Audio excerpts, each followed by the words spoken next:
suatu penyebaran serta pengajaran agama Islam di Indonesia merupakan salah satu cara pendidikan yang dikenal dengan sebutan yaitu pondok pesantren.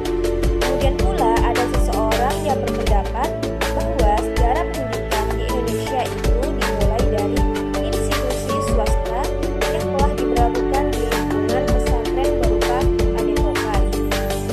Kemudian pula ada kutipan dari sebuah buku yaitu bukunya dari buku Wali Songo bahwa pesantren telah disinyalir merupakan hasil islamisasi berupanya adanya sistem pendidikan yaitu pendidikan lokal yang berasal dari Hindu sampai Buddha dan Hindu sampai Buddha tersebut adalah di Nusantara. Kemudian pula lembaga pendidikan lokal tersebut juga berupa padepokan karena sejarah pesantren di Indonesia yang telah ditulis oleh Herman bahwa pesantren telah memiliki 3 unsur. Yang pertama yaitu santri, kemudian yang kedua itu kiai, yang ketiga itu asrama bisa disebut dengan pondok. Karena kebanyakan orang telah mengenai pesantren dengan bentukan bangunan yaitu berupa adanya fisik dari pesantren itu sendiri. Di sisi lain ada pula yang mengenal bahwa pesantren tersebut telah memiliki sebuah perspektif dan perspektif tersebut adalah sangat luas karena di dalamnya berupa peran yaitu tentang penyebaran Islam di Indonesia mulai dari sosial, kemudian kultural, serta tentang keagamaan hingga mendalam kepada politik. Kemudian istilah pesantren pada dasarnya telah memiliki sebuah tempat yaitu tempatnya pendidikan Islam tradisional yang di dalamnya juga terdapat asrama bagi para siswa ataupun muridnya. Para santri yang tinggal bersama dengan cara untuk belajar ilmu agama yang telah dibimbing oleh guru atau bisa disebut dengan kiai. Kemudian telah berdirinya di sekitar tempat yaitu kiai yang telah menetap bahwa berdirinya pondok pesantren yaitu dari seorang kiai atau bisa disebut ulama agama Islam yang telah menetap di suatu tempat. Kemudian datangnya para santri yang hendak belajar berbagai ilmu agama terhadap kiai tersebut. Karena bahwa para santri yang menimba ilmu tersebut tak kalah tempat tinggal mereka jauh, maka hal tersebut telah terjadi yaitu berupa bangunan untuk bermukimnya para santri yang ada kediaman di kiai. Serta jika makin banyak santri, maka makin banyak pula pondok pesantren yang akan dibangun untuk para pesantren tersebut. Kemudian pula pada saat dahulu kala bahwa kehidupan pendidikan di pesantren telah disediakan bersama dengan para santri dan ada dukungan dari masyarakat bahwa cara tersebut telah diberlakukan agar kehidupan di pesantren tidak terpengaruh dari gejolak yang ada di luar. Cikal bakal lahirnya pondok pesantren telah diduga ketika Syekh Maulana Malik Ibrahim yang dikenal dengan sebutan Sunan Ampel. Kemudian beliau telah mendirikan sebuah padepokan yang ada di Ampel, Surabaya, Jawa Timur.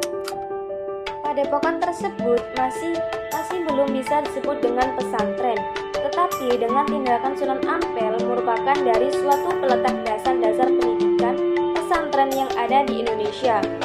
Santri-santri tersebut telah belajar ilmu di padepokan Sunan Ampel, kemudian telah berpulangnya serta mengamalkan ilmu di daerah masing-masing yang ia peroleh. Kemudian pula murid dari Sunan Ampel telah membangun sebuah padepokan di Ampel. Para ulama-ulama besar banyak yang lahir dari padepokan tersebut. Dari laman Kiai Hasyim Asy'ari telah mendirikan yaitu sebuah pesantren Tebu Ireng di daerah Jombang. Kemudian telah terbentuknya yaitu berupa Nahdlatul Ulama yang menjadi organisasi yang besar di Indonesia. Di sisi lain ada rekan yang menemani seperguruan mereka yaitu Ahmad Dahlan, pendiri Muhammadiyah. Kemudian pula mendirikan pusat pendidikan Islam yang lebih modern. Ini dari seiringan perkembangan zaman yang ada di pesantren sudah semakin modern, baik dari segi kurikulum, kemudian dari segi fisik bangunan. Meski begitu pun sederhana, serta keikhlasan yang telah digambarkan oleh kehidupan kiai dan pesantren yang masih menjadi nilai utama sebagai panutan yang teladan dari ajaran yang ada di kehidupan di pesantren. Kemudian soal nomor 2 yaitu tentang pengaruh pesantren dalam perkembangan pendidikan di Indonesia. Bahwa jika membicarakan perihal perkembangan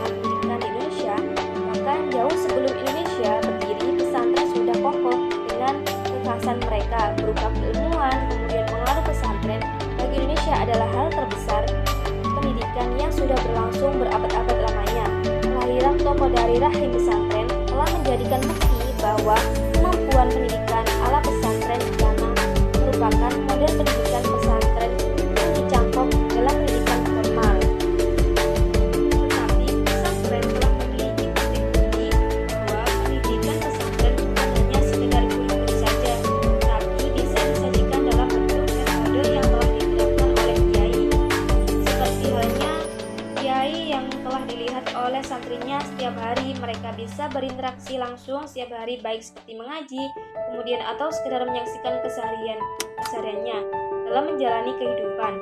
Dari hal tersebut telah menjadikannya karakter yang tertanam dalam diri para santri.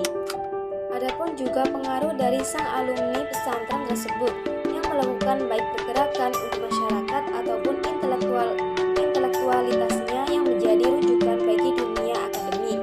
Bahwa penjelasan saya ini bisa menunjukkan untuk semua yang menonton video saya bahwa pesantren telah memiliki banyak tradisionalnya yang mampu memberikan perubahan seperti positif besar bagi kemajuan bangsa dan negara Indonesia.